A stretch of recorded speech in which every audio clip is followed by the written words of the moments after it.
Hi friends, welcome to rainbow world. పిల్లలకి ఎంతో ఇష్టమైన మ్యాంగో ఐస్ క్రీమ్ ఎలా ప్రిపేర్ చేసుకోవాలి ఈరోజు వీడియోలో చూద్దాం. ఫస్ట్ ఒక మిక్సింగ్ బౌల్లోకి చిల్లెడు మిల్క్ తీసుకోవాలి.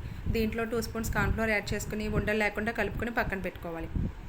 ఒక ప్యాన్ స్టవ్ మీద పెట్టుకుని 1/2 లీటర్ పాలని యాడ్ చేసుకోవాలి.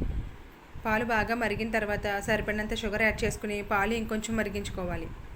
మనం ముందుగా కలిపి పెట్టుకున్న కార్న్ఫ్లోర్ పాలని పాలలోకి యాడ్ చేసుకుని ఉండలు లేకుండా బాగా మిక్స్ చేసుకోవాలి. ఈ కన్సిస్టెన్సీ వచ్చాక స్టవ్ ఆఫ్ చేసుకుని చల్లారనివ్వాలి. ఆ తర్వాత మ్యాంగో ప్యూరీలో చల్లారి పెట్టుకున్న పాలని యాడ్ చేసుకుని ఒకసారి మిక్సీ పట్టుకోవాలి. నేను ఇక్కడ బటర్ స్కాచ్ ఫ్లేవర్ యూస్ చేస్తున్నాను. మీకు ఏది అవైలబుల్గా ఉంటే అది వేసుకోవచ్చు, మీ ఇష్టం. 1 స్పూన్ ఫ్లేవర్ యాడ్ చేసుకుని మౌల్స్లోకి వేసుకుని క్యాప్ ఫిక్స్ చేసి 5 అవర్స్ డీప్ ఫ్రీజ్లో స్టోర్ చేసుకోవాలి. 5 అవర్స్ తర్వాత మన ఐస్ క్రీమ్ రెడీ అయిపోయింది. ఎంతో టేస్టీగా ఉండే mango ice cream ready. Thank you for watching. Please subscribe చేయండి, లైక్ చేయండి, అలాగే షేర్ చేయండి.